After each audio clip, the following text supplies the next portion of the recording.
శ్రీకాళహస్తిలోని బజార్ వీధిలో ఉన్న helping hands స్వచ్ఛంద సేవా సంస్థ కార్యక్రమంలో భాగంగా 167వ నెల సేవా కార్యక్రమాలను నిర్వహించారు. హెల్పింగ్ హ్యాండ్ సంస్థ అధినేత మునీర్ బాషా ఆధ్వర్యంలో నిర్వహించిన ఈ కార్యక్రమానికి ముఖ్య అతిథిగా శ్రీకాళహస్తి డీఎస్పీ ఎస్ఎన్ మూర్తి పాల్గొని ప్రత్యేక ప్రతిభావంతులకు నిత్యావసర సరుకులను పంపిణీ చేశారు.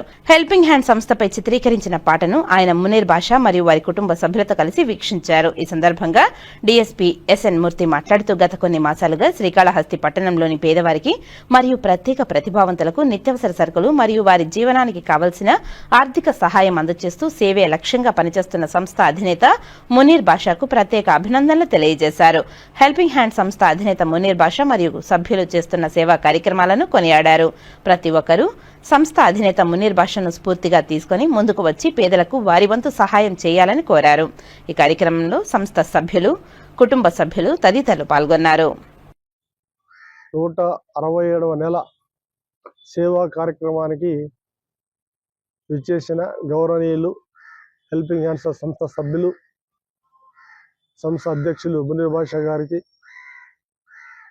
పాత్రికేయ మిత్రులకు, కస్టమర్స్కు, ఇక్కడ విచ్చేసిన పెద్దలు, గౌరవనీయులు అందరికీ కూడా నా శుభాభివందనాలు. ఇలాంటి మంచి కార్యక్రమాలు మునీర్ బాషా గారు గత 167 నెలలుగా కంటిన్యూగా ఎక్కడ కూడా బ్రేక్ లేకుండా నిర్వహించడం అనేది పెద్ద ఘనమైన కార్యక్రమం.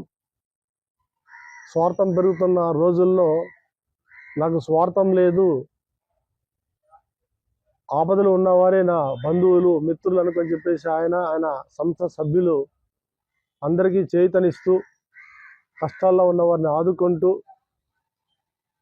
ఇలాంటి మంచి కార్యక్రమాలని ప్రతి నెల చేయడము, అందులో మమ్మల్ని కూడా భాగస్వాములు చేయడము చాలా సంతోషంగా ఉంది.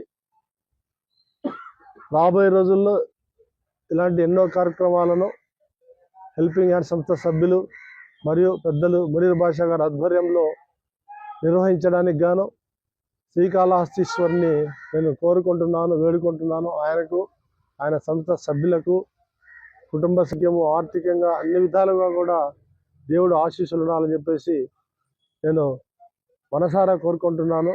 ఆయన చేసే కార్యక్రమాలు చాలా ప్రశంసించదగ్గవి, గొప్పవి. ఆయన మీకు అండగా ఉండడం అనేది మీరు కూడా చాలా చేసుకున్న అదృష్టం అని చెప్పేసి నేను భావిస్తున్నాను. అందరూ కూడా, మనమందరూ కూడా ఆయన్ని దీవించాలి. రాబోయే రోజుల్లో మనం అతని ఒక దేవుడిగా మనం భావించాలని చెప్పేసి మిమ్మల్ని అందరినీ కోరుకుంటున్నాను.